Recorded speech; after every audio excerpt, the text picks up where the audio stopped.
Investiture of the Gods, Chapter 36.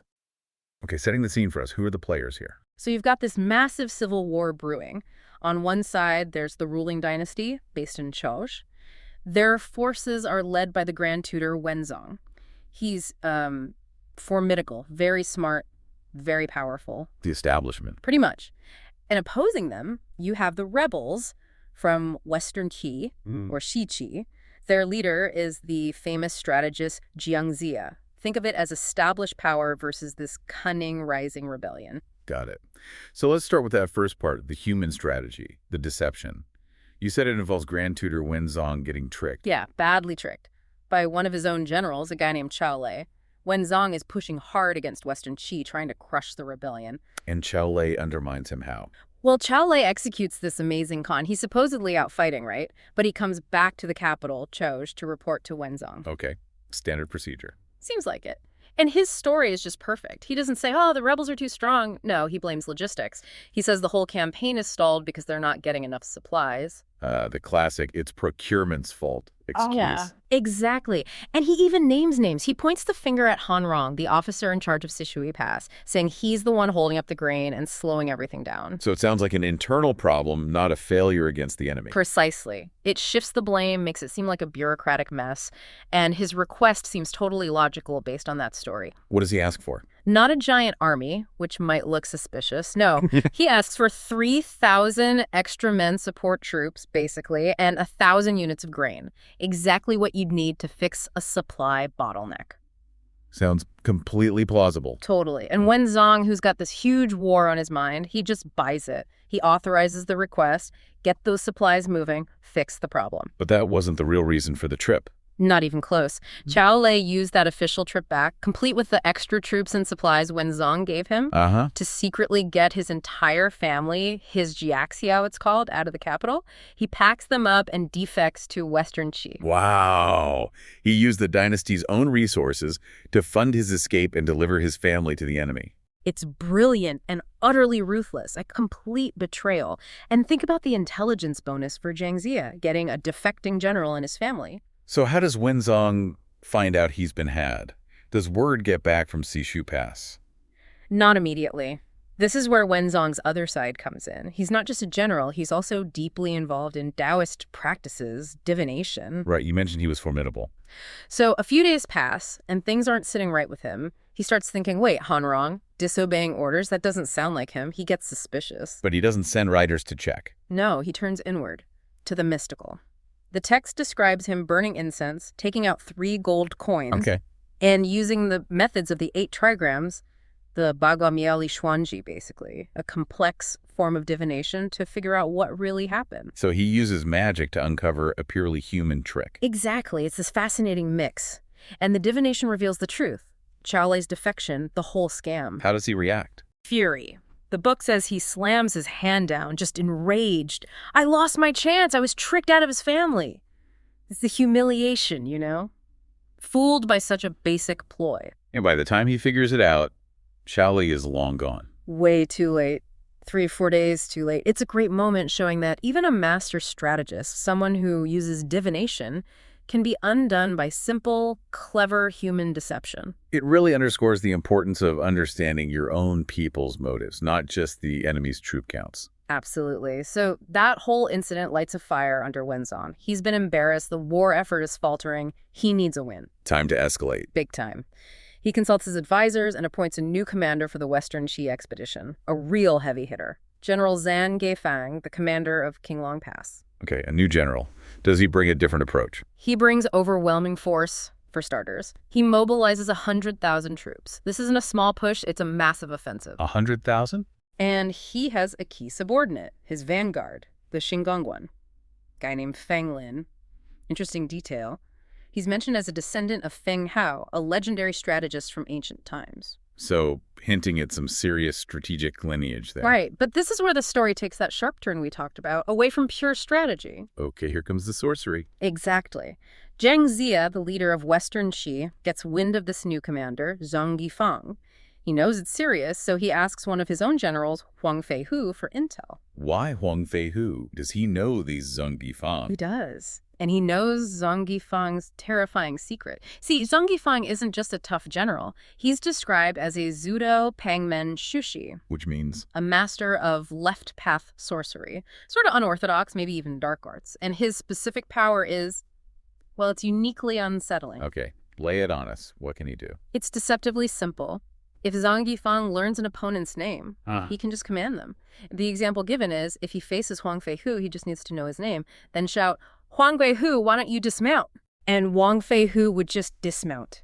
Instantly. Uncontrollably. He'd fall off his horse and be captured. Just like that. Wait, seriously? Just by knowing and saying someone's name? That's the power. Think about battlefield conventions back then. Generals often announce themselves before dueling. I am so-and-so. It was part of the ritual, the honor code. But Zhang Yifang turns that into a weapon. Your own identity becomes the key to your defeat. Exactly. It weaponizes the most basic form of battlefield protocol. Your name, your honor, suddenly makes you vulnerable. That's deeply creepy. So what does Jiang Ziya do when he hears this? He gets it immediately. He understands the implication. He issues a strict absolute order to all his generals. When you face Zhang Yifang or his forces, never state your name. Under no circumstances. Just break centuries of tradition right there. Instantly obsolete. But imagine being one of those generals. You've spent your whole life training in combat, strategy, upholding warrior codes. And now your commander tells you the simple act of saying your name will get you captured by magic. Right. How do you think they reacted? I'm guessing. Skepticism. Disbelief. They thought it was hilarious. The text says they laughed out loud. They just couldn't wrap their heads around it. Why not? I mean, it sounds terrifying. Their logic was, well, if it was that easy, why wouldn't Zhang Yifang just sit in his camp, yell out 100 names, and win the war without fighting? It seemed too powerful, too. Impossible. It violated their understanding of how the world works. Magic is one thing, maybe, but magic triggered by something so mundane. It just didn't compute. They were masters of the physical realm, spears, swords, horses. This was something else entirely. And that disbelief, that inability to adapt their thinking... It's going to cost them, isn't it? Immediately. And tragically. Okay, so the battle lines are drawn. Zhang Yifang's massive army is there, led by the vanguard Feng Lin. Jiang Ziya has issued his warning. What happens next? Feng Lin rides out first, issuing the challenge. Standard procedure. He calls for a Western Qi general to face him. And who takes the bait? Does someone ignore the warning? Worse. Someone volunteers specifically because he doesn't believe the warning. It's the 12th son of King Wen of Qi, Ji Shuqin. A prince. Why him? He wants to prove Huang Feihu's warning is nonsense. He's young, probably full of pride, wants to show this sorcery is just talk. He rides out to meet Feng Lin. What's Feng Lin like? Is he just a regular warrior? Oh, not at all. The description of him is meant to be unnerving. Blue face, red hair, tusks sticking out. Tusks, okay. Yeah, wearing gold armor over a red robe, and he wields these nasty-looking wolf-tooth clubs. He looks terrifying, like something out of a myth. Another warning sign ignored, I guess. Seems like it. Ji Shuqin sees the opponent, but focuses on the fight itself. And to be fair, conventionally, he's good. They fight fiercely back and forth for more than 30 rounds. So a real clash of arms. A proper duel. And Ji Shuqin actually starts winning. He's the better martial artist in this conventional sense.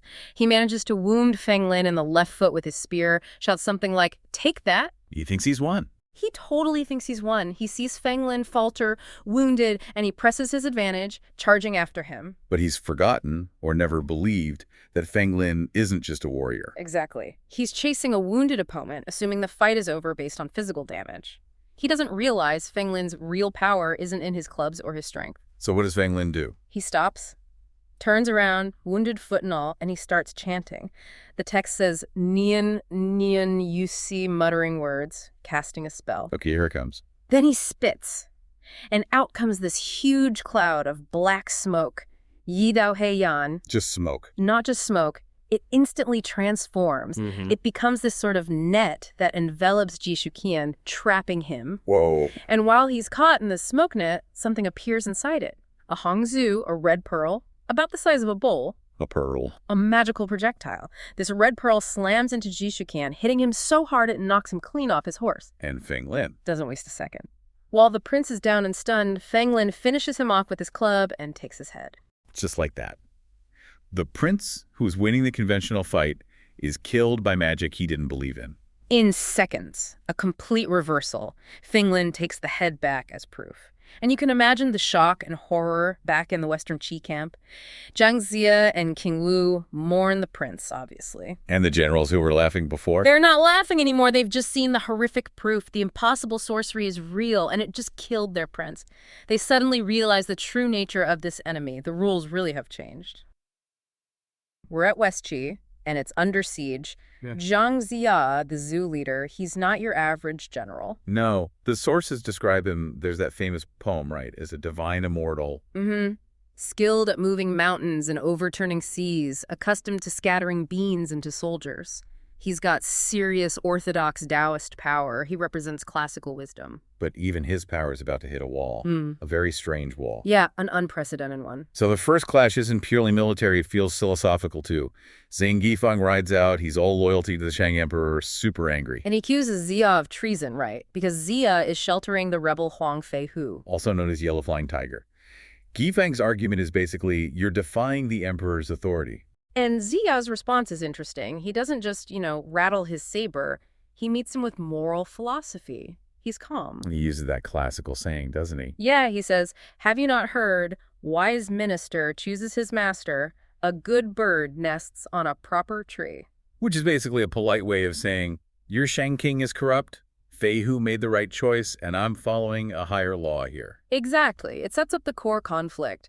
Yifang is about unwavering loyalty, military might, expediency maybe, while Ziya represents moral justification, cosmic order, that kind of thing. The Yifang isn't really there to debate philosophy, is he? Not at all. The fighting kicks off. His vanguard, a guy named Feng Lin, starts battling the Zhu general Nangangxi. Standard stuff initially. But then Yifang spots his main target, Huang Feihu, Yellow Flying Tiger. And this is where everything just goes sideways. It really does. The normal rules just dissolve. Yifang's been fighting Feihu for a bit, and then suddenly he just yells out this command. Yeah, he shouts, Huang Feihu, dismount, what are you waiting for? And the result is, well, it's shocking, the sources are clear. Feihu involuntarily just falls right off his horse, the ankia, the saddle. No arrow, no spear, no physical blow. Nothing, just the words. And the text explicitly calls this Yifang's left path technique, Zuo Dao Jishu. It's unorthodox magic. That's deeply unsettling. It's like a psychic attack almost, a spiritual command. Right, and it works immediately. And we see it's reliable, too. Another Zhu general, Ziyi, sees Feihu fall and rushes in to save him. Okay, grave move. Yeah, but when Zuji starts chasing Yifang, Yifang just turns around. And yells the same thing at him. Exactly the same command. And Zuji instantly drops off his horse, captured alive. Okay, so we need to understand the mechanics here, this left path thing. Yeah. What is it actually doing? Well, the core idea, mythologically speaking, is that your true name isn't just a label. It has a direct kind of vulnerable connection to your spiritual anchor, your essence, your life force, maybe. Like a handle on your soul. Pretty much. By saying the name with the right magical intent, the right technique, Yifang can basically grab that handle and force a physical effect, like tripping your soul, which makes your body collapse. Wow, so it just bypasses all your strength, all your training, armor, everything. Completely. It's a hack, essentially, a backdoor into the target system using their name as the password. If your soul runs your body, he's found the emergency off switch. That's terrifying. It is. And it gets worse for Zhu. Yifang's vanguard, Feng Lin, the one fighting Nangangxi earlier, he has his own magic trick. Oh, great. More magic. Yeah. When Nangangxi pursues him, Feng Lin sprays out this black smoke. And inside the smoke, there's apparently a marble-sized pearl, a wan ku dao ye li zu. And that does what? Knocks Nangangxi down, too. He gets captured as well. So it's a coordinated magical assault. Man, this is a disaster for Ziya. He loses 2 generals. Huang Feihu is down. All in minutes without really being able to fight back effectively. Yeah, the sources say Ziya is yuyubule, unhappy, displeased, deeply troubled. And what does he do? He hangs out the Mianzonpei. The no challenge sign. Basically, we're not coming out to fight. Think about that. This is Jiang Ziya, divine immortal, leader of this big righteous army, and he's completely shut down. Paralyzed. Because he can't risk anyone else just getting yelled off their horse. Exactly. Meanwhile, Zhang Yifang, the Shang general, is probably boasting outside the city walls. He stopped the whole Zhu campaign with a shout. It seems almost ridiculous. How could Ziya, this master strategist, this powerful Taoist, not have something to counter this? Well, that's the key, right? His magic, orthodox Taoist magic, is usually about fighting demons, controlling elements, external stuff, creating illusions, summoning things. Okay. Gifeng's technique is different. It's internal, it's specific, it targets that name-soul connection, it's specialized. And Ziya just didn't have the equally specialized defense for that specific attack in his toolkit at that moment. So his standard magic, his wisdom, it was all useless against this one particular hack. Temporarily, yes. Rendered useless. The battlefield is frozen. Stalemate. But the heavens aren't frozen. The story can't stop here. Cosmic balance needs to be restored, right? Precisely. And this leads us to the big turning point, the divine intervention. Far away, on Qianwei Mountain, the great immortal Taiyi Zhenren, he senses the problem. He knows this isn't a job for standard tactics anymore. Okay, so he's like the higher command stepping in. You could say that. He summons his disciple, and this disciple is Nezha. Nezha. Okay, things are about to get interesting. Definitely. Taiyi Zhenren tells Nezha, basically, your training here is done for now. You need to go down there, help your martial uncle Jiang Ziya at West Qi, go make a name for yourself, establish your merit. It's like deploying a special forces unit, but, divinely mandated. Exactly. And Nezha isn't just another warrior. He's the game changer, the variable they didn't account for. His entrance alone signals this. The windfire wheels, right? Yeah. He descends on his Feng Ho Lin. The source even has that poem about his speed. Wind, fire, sound rises in the void. Heaven and earth reached in a moment. So he arrives like a rocket. Yeah. Pure, high-grade, magical tech landing right in the middle of this stalled fight. He gets to West Qi, reports to Ziya. Here's a whole story about the call name and fall-off magic. And what's his reaction? Is he worried? Not at all. His reaction is pure Nezha, total confidence. He basically says, this no challenge sign, that's not a long-term plan. He immediately volunteers to go out and fight. Even though Ziya warns him, hey, this magic is serious. Yep, Ziya warns him, but Nezha is completely unfazed, which sets up the climax, right? Yeah. Specialized sorcery versus, well, whatever Nezha is. Okay, let's see how this plays out. Nezha goes out. Who does he face first? First, he deals with the vanguard, Feng Lin, remember him? The guy with the black smoke and the pearl? The one with the blue face and red hair description? That's the one. Feng Lin tries his smoke and pearl attack again, the same one that took down Nangong Shi. And here's where we see Nezha is operating on a different level. Feng Lin sprays the smoke. Nezha doesn't even really seem to engage with it directly. He just points his hand. To points? Yeah. And the source says the black smoke just extinguishes itself. Qianzi mi. Poof. Gone. So Feng Lin's magic is just nullified instantly. Completely ineffective. Because Nezha's power isn't really counter magic in the same way. It's just fundamentally stronger. It operates on a different principle, maybe. Okay, so smoke cleared. What then? Then Nezha pulls out one of his signature weapons, the Heaven and Earth ring, the Qinan Quan. He gets it from his leopard skin bag. Oh, yeah, that's right. He throws it, hits Feng Lin right in the shoulder, hits him so hard the text says, Jinduan Gu Izi tendons snapped, bone broke him. Ouch. Okay, so Feng Lin is out of the picture. Quickly. Immediately retreats, stage cleared for the main event. Which is Nezha versus Zhang Gifeng, the name caller himself. Exactly. Gifeng rides out, furious now. Who is this kid on wheels? They fight, and it's a fierce battle. The sources say 30 or 40 rounds. So Gifeng is a skilled fighter, even without the magic. Oh, yeah. He's a top general. But he realizes he can't beat Nezha in a straight fight. This kid is too fast, too strong, too weird. So, it's time for the magic trick. The ace in the hole. You got it. Gifeng gets desperate. He falls back on the one thing that always works. He yells it out. Nezha, dismount. What are you waiting for? Okay, the moment of truth. Does it work? The text says, Nezha is Qijing. He's momentarily startled, which tells you the spell has power, it has intent. Nezha feels something. What? But he just plants his feet firmly on his windfire wheels, and he does not fall. It failed. Completely failed. Zhang Gifeng is stunned. Utterly shocked. He tries again, twice more, and he's yelling, basically, why isn't it working today? What's wrong? This is it. This is the core question. Why didn't it work on Nezha when it worked perfectly on everyone else? And the source gives us the answer directly. It's the key piece of knowledge from this whole encounter. Nezha's immunity comes from his fundamental nature, his identity as a Lotus incarnation spiritual pearl. Lian Hua Huashen Ling Zuzi. Okay, lotus incarnation. Let's unpack that. That's the crucial detail, right? Absolutely. If Gifang's spell works by targeting that name-soul connection, that spiritual anchor that links a normal human body to the world. What does being a lotus incarnation mean for that connection? It means Nezha doesn't have that standard connection. Remember his backstory. His original human body was destroyed. Right. He died and was rebuilt by his master, Taiyi Zenren. Exactly. Rebuilt using lotus roots, lotus petals. He's essentially, well, you could almost think of him as a spiritual construct, a divinely powered golem, maybe?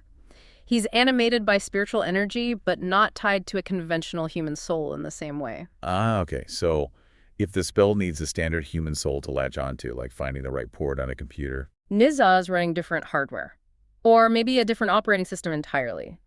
The spell looks for that specific vulnerability, that standard soul anchor. And finds nothing. Or finds something it can't interface with. Precisely. It has nothing to grab onto. The fundamental assumption of the spell, that the target has a normal, manipulable human spirit linked to their name, doesn't apply to Nezha. He's exempt from the rules. He's outside the magic's operational parameters. Perfectly put. And once that magic fails, what's left? Just a very skilled, but very human general, facing a divine being on windfire wheels who's immune to his best trick. Exactly. The fight is over at that point. Nezha completely dominates the exhausted Gifang. The chapter ends with Nezha winding up to throw the heaven and earth ring again, forcing the whole Shang army back.